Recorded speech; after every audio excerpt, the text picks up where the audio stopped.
बच्चों हम लोग पढ़ रहे थे चैप्टर नंबर 8 फूल और कली नामक कविता। तो इस चैप्टर के अंतर्गत हम लोग अभ्यास कार्य कंप्लीट कर रहे थे। तो अब हम लोग देखते हैं इस वीडियो में क्वेश्चन नंबर 5 और ये आपको अपनी नोटबुक पर करना है। तो मैंने इसमें कॉपी लिख दिया है, आप नोटबुक में करेंगे। देखें, 2 पंक्तियों में उत्तर दीजिए। कली ने फूल से किस उपकार की बात कही? आंसर देखें। कली फूल से कहती है कि जिस समय से तू खिल जाता है उसी समय से तू अपना सब कुछ दूसरों को समर्पित कर देता है। ठीक, तो कली ने फूल से किस प्रकार के उपकार की बात कही, आपको समझ में आ गया होगा कि भाई जिस समय से फूल खिलता है तो उसका सब कुछ, उसका रस, उसकी सुगंध, ठीक है, उसका जो भी है पराग, सब कुछ दूसरों के लिए हो जाते हैं। तो इसीलिए कली ने कहा है कि तुम दुनिया में सबके लिए सब कुछ करते हो, लेकिन तुम पर कोई भी उपकार नहीं करता है। देखिए बच्चों, इस क्वेश्चन में थोड़ा सा और बढ़ा लीजिएगा। क्वेश्चन था कि कली ने फूल से किस उपकार की बात कही।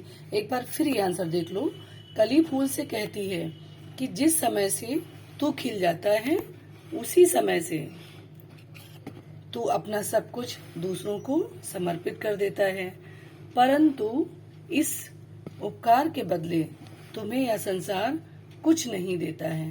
ठीक, यहाँ तक आप कंप्लीट कर लेंगे। तो क्वेश्चन नंबर 5 का नंबर कंप्लीट हो गया है। अब हम लोग आगे बढ़ते हैं। क्वेश्चन नंबर 5 के अंतर्गत खा नंबर पे चलते हैं। देखिए बच्चों, खा नंबर 5 का खा नंबर, कौन सी खुशबू फूल के लिए खुशबू नहीं है? आंसर देखिए। फूल कहता है कि मेरी खुशबू मेरे स्वयं के लिए नहीं है, बल्कि यह उपवन की विरासत है। एक बार फिर देख लीजिए, कौन सी खुशबू फूल के लिए नहीं है? फूल के लिए खुशबू नहीं है। तो फूल कहता है कि जो मेरी खुशबू है, अर्थात फूल से जो खुशबू आती है, मेरी खुशबू है, वह स्वयं के मेरे लिए नहीं है, बल्कि यह उस उपवन की विरासत है जिसमें मैं खिला हूँ, जिसमें मैं बड़ा हुआ हूँ। थोड़ा मैं और आगे लिख देती हूँ। ठीक है, ये मैंने आगे लिख दिया है, जिसमें मैं खिला हुआ हूँ। अब ये कंप्लीट हो गया है। अगला देखिए, फूल की बातों का कली पर क्या प्रभाव पड़ता है? आंसर देखिए। फूल की बातों का कली पर यह प्रभाव पड़ा कि अगले ही दिन वह कली खिल गई और शक्ल सूरत में वह फूल की तरह दिखने लगी। ठीक है, ये प्रभाव पड़ता है कली पर फूल की बातों का। आइए बच्चों आगे बढ़ते हैं, दीर्घ उत्तरीय प्रश्नों पर आते हैं। दीर्घ उत्तरीय प्रश्न क्वेश्चन नंबर 6, ये भी आपको अपनी कॉपी में कंप्लीट करना है।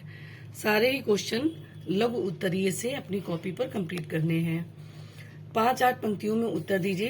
क्वेश्चन देखें, फूल कली की बात चुपचाप क्यों सुनता रहा? फिर उसने कली को क्या समझाया? आंसर देखें। फूल ने कली की बातों को शांत होकर सुना ताकि वह उसके मन के विचारों को जान सके।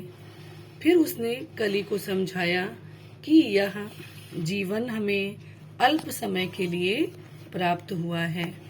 यदि हम अपनी सुगंध को, अपने रस को लोगों को समर्पित नहीं करेंगे तो हमारे इस जीवन का क्या फायदा?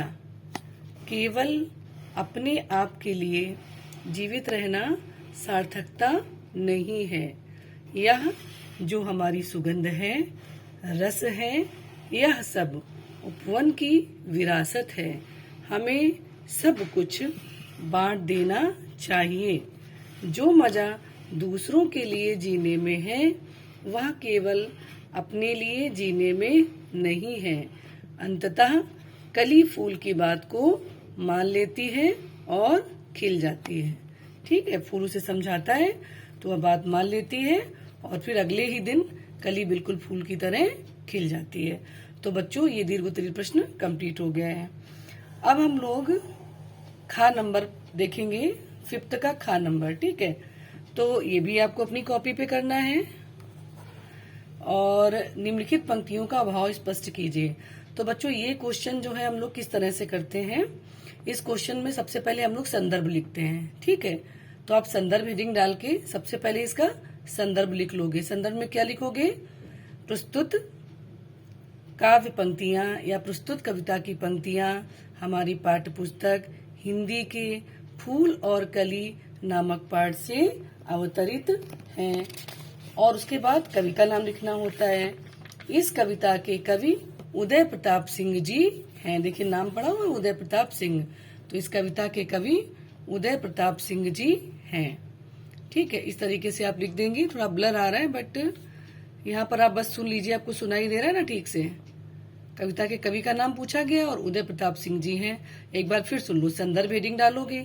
सबसे पहले जो कविता की पंक्तियां हैं उनको लिखोगे। ठीक है, फिर उसके बाद क्या करोगे? संकेत हेडिंग डालोगे। संकेत हेडिंग डाल के कविता की पंक्तियां जैसे हैं, मान लो कि ये पंक्तियां हैं ये वाली, तो क्या करोगे? मैं किसी लोलुप डैश करके आगे तेरी तरह मरना नहीं। ठीक, इतना हो गया संकेत में। फिर हेडिंग आ गई संदर्भ।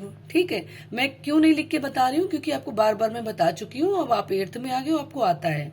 फिर संदर्भ में क्या लिखते हैं?